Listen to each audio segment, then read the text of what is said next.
Untuk mengetahui perkembangan kasus pengeroyokan oleh pendekar silat ini, kita sudah terhubung dengan Kasat Reskrim Polres Tuban, AKP Rianto. Selamat malam, Pak Rianto. Rianto, ini petunjuk apa yang membuat polisi kemudian berhasil meringkus 13 pelaku ini? Baik, terima kasih. Kami jelaskan bahwasan untuk petunjuk dari kita adalah berawal dari satu orang ABH atau anak di bawah umur kita amankan. Kemudian kita bawa ke kantor, kemudian dari situ mendapat keterangan.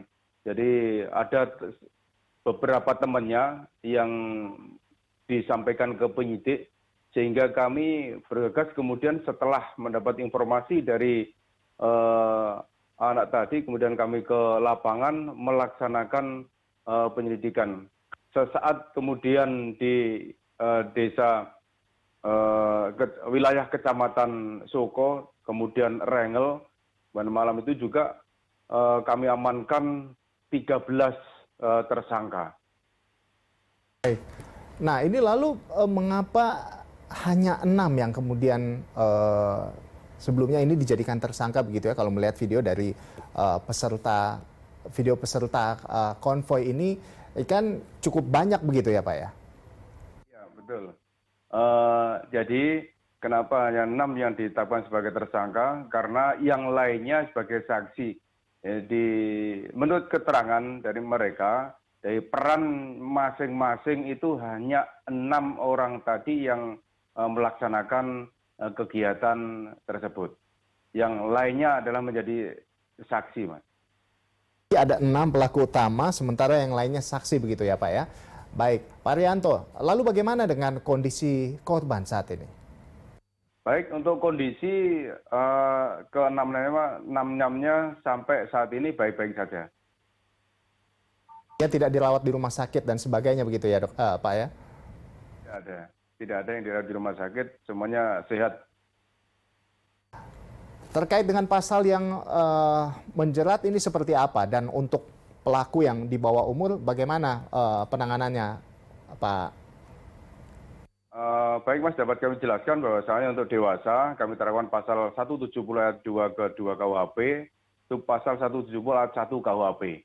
Kemudian untuk yang di bawah umur, karena ini juga anak-anak ABH, anak berhadapan dengan hukum, undang-undang khusus itu perlindungan anak, ya, undang-undang perlindungan anak. Kemudian nanti dalam pelaksanaan pun secara teknis juga sesuai dengan aturan yang ada.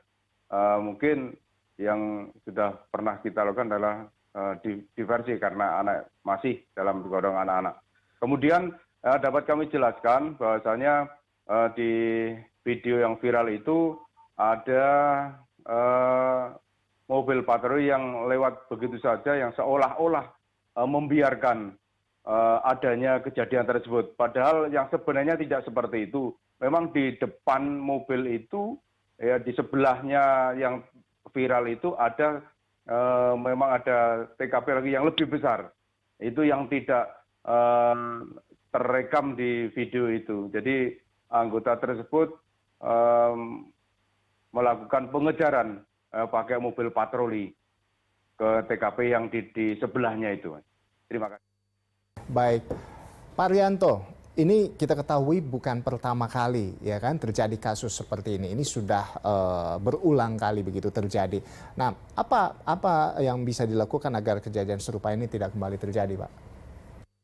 Baik, dapat kami jelaskan bahwasannya antisipasi dari petugas kepolisian, kami selaku anggota Polri adalah tetap melaksanakan himbauan-himbauan terhadap masyarakat atau anak-anak muda yang terkait dengan ada kegiatan apapun yang di dalam wilayah Kota Tuban, baik kegiatan pengajian atau kegiatan yang lainnya, sehingga kalau memang sudah kami ingatkan dan dihimbau oleh panitia akan menjadikan mereka akan tahu bahaya dan akibat-akibatnya. Terima kasih.